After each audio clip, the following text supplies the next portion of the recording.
Hello and welcome to today's episode of the Jacksonville Jaguars Insider Podcast. My name is John Shipley. I am your host and beat reporter, and I have been your beat reporter covering the Jacksonville Jaguars every single day since August 2019. And we are back for another offseason, folks.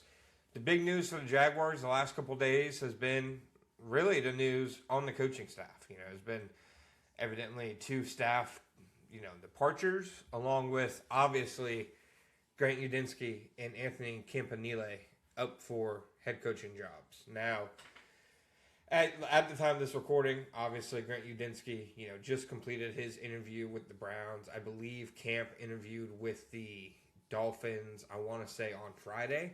So, both those interviews are wrapped up.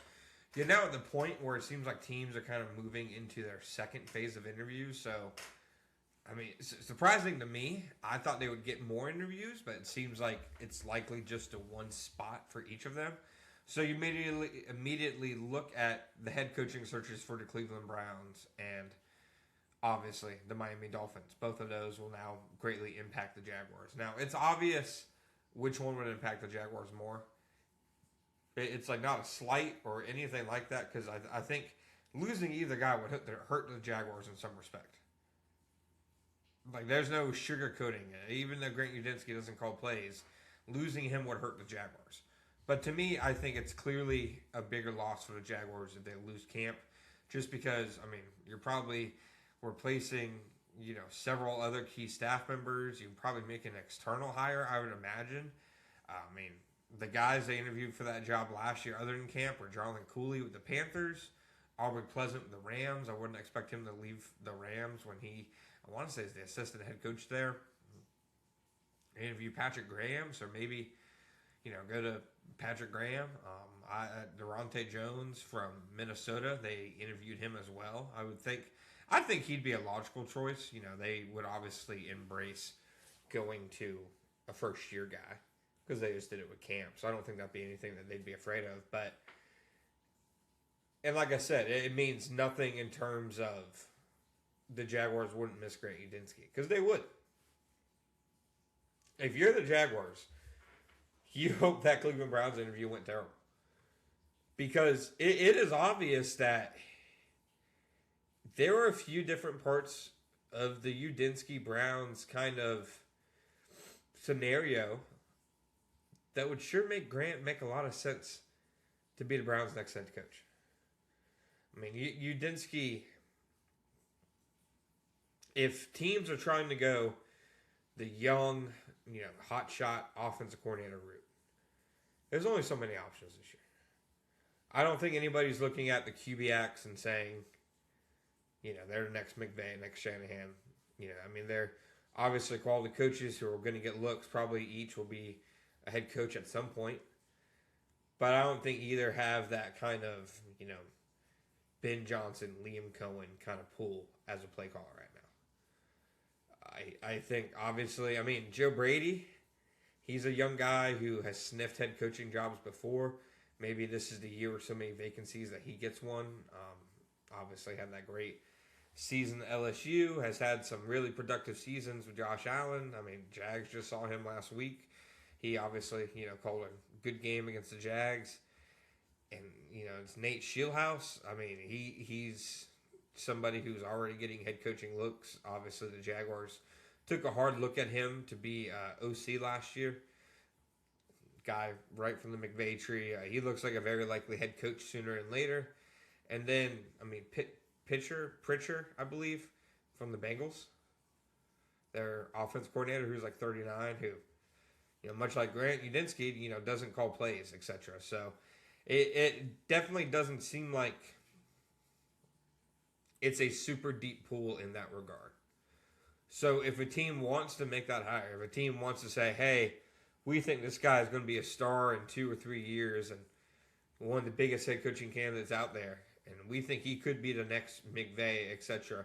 Obviously a lofty aspiration, but it's not to act like teams haven't tried to find that guy. Minnesota, Green Bay, frankly. Jacksonville.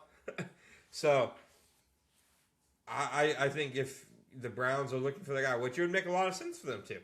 They don't have a franchise quarterback yet, so obviously that job has a bit of a leash and a bit of a runway, and you're looking for a guy probably who can work with that quarterback once they do find one. They have a lot of draft resources. It feels much more like a long-term job than, they're expecting to fix things overnight, which would make sense for a guy like Udinski. And then obviously, the quarterbacks and the quarterbacking seasons he's been around, there's not a more quarterback-starred franchise in football, I think, than the Browns. The Jets are probably right up there after them, but overall, I think if the Browns want to go the route of super young, offensive mind who's been around productive quarterbacks and who has been McVay adjacent, who has worked under O'Connell, worked under Cohen, then I think Udinski makes a lot of sense for them. When I say this, I haven't heard anything, about Udinski in the Browns' job to the degree of the Browns love Udinski or anything like that. I always tell you guys what I've heard, frankly, what I haven't heard. I haven't heard anything like that, so I'm not going to say I think Grant Udinski is the favorite for the Browns' job. I have no idea. But I do think he makes a lot of sense for them. And would I be shocked if I woke up tomorrow to, see that, he looks like the front runner? Not necessarily. So it'd be a loss to the Jaguars, but probably one they could shoulder a little bit more.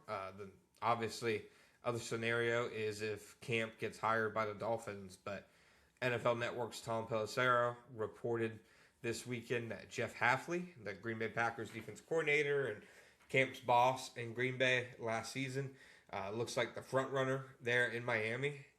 It's definitely seemed like I don't want to say it like a runners-up prize that Camp was for Miami.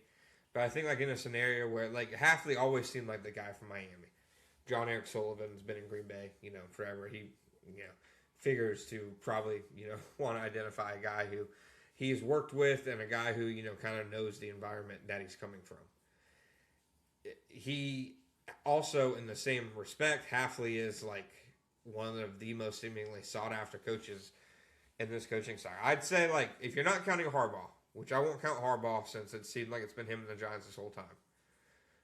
If you're not counting Harbaugh, it seems like the two coaches with the most momentum and the most teams interested in them and wanting to talk to them are Jeff Hafley and Kevin Stefanski. As a result, the Dolphins, being front runners for Hafley is pretty significant.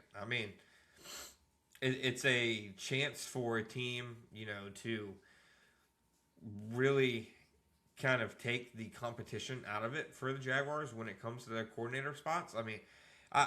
If the Jaguars have another year next year like they did this year on defense, I don't expect that Anthony Campanile would be there for long.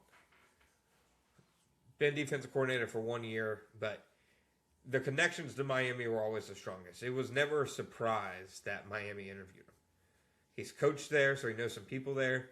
He worked in Green Bay when John Eric Sullivan worked in Green Bay. Pretty easy dots, to connect.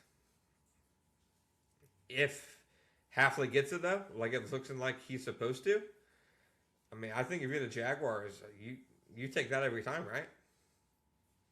That is the best case scenario for you because I'm not seeing any other team out there that is at least attempting at this point to break down their door, to hire Camp, which I think they should be. I think more teams should be interested in him. I think that Camp is a clear future head coach. And it's because, some coaches are great scheme guys. Some are great, CEO, culture guys. Why I think Liam Cohen is such a good head coach is he's good at both. That's why Sean McVay is good at both. Kyle Shanahan's good at both. Camp is one of those guys, I think. Defensively instead of offense, obviously. But he has a great scheme. He has proven that he can get the most out of guys with his coaching. And then what you hear about him from the Jaguars locker room and coaches, they absolutely love the guy. A genuine... I'm not sure any coordinator I've seen players be as high on in my time covering the Jaguars. So that is all we have for you for today's episode. You can find us tomorrow. As always, please remember to give us a follow and subscription, and we'll see you next time.